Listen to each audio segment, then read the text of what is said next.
بسم اللہ الرحمن الرحیم۔ مسلمان کی پردہ پوشی میں صحابہ کرام رضی اللہ عنہم اجمعین کا بہترین عمل۔ انسان فطرتاً اجتماعیت پسند ہے اور بسبب اجتماعیت اپنی میل ملاپ سے انسان ایک دوسرے کے محاسن اور معائب سے واقف ہو جاتا ہے۔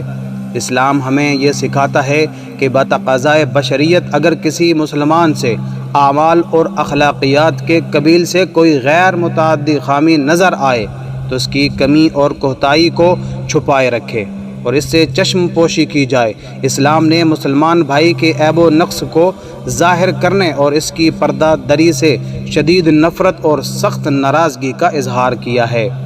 بخاری و مسلم کی ایک حدیث ہے، عبداللہ بن عمر بن خطاب رضی اللہ عنہ سے روایت ہے، رسول اللہ صلی اللہ علیہ وسلم نے فرمایا، من ستر مسلمن سترہ اللہ یوم القیامہ، جو شخص کسی مسلمان کا عیب چھپائے گا تو قیامت کے دن اللہ تعالیٰ اس کی پردہ پوشی کرے گا۔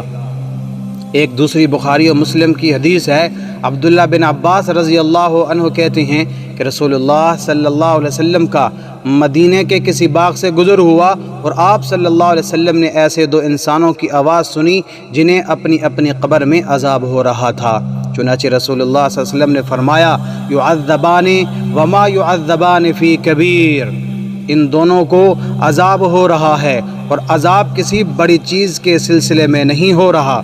پھر آپ صلی اللہ علیہ وسلم نے فرمایا، بلا کان احدہما لا یستتر من بولہ وکان الآخر یمشی بالنمیمہ، ہاں ان میں سے ایک تو اپنے پیشاب سے احتیاط نہیں کرتا تھا اور دوسرا چغلیاں کھاتا پھرتا تھا۔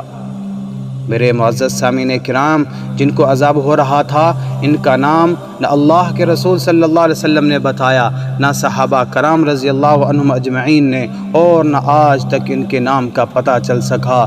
یہ تھی پردہ پوشی۔ اور آج ہم اپنی حالت کو دیکھیں اور سوچیں کہ ہم کتنا مسلمان بھائیوں کے عیب پر، کسی غلطی پر کتنا پردہ پوشی کرتے ہیں۔ سب کچھ ہمارے سامنے ہے۔ آج تو کسی کا عیب یا غلطی کا پتہ چل جائے تو اسے ہم دوسروں کو فخر سے بتاتے ہیں۔ اللہ مجھے اور آپ سب کو سنت کے مطابق زندگی گزارنے کی توفیق عطا فرمائے، آمین۔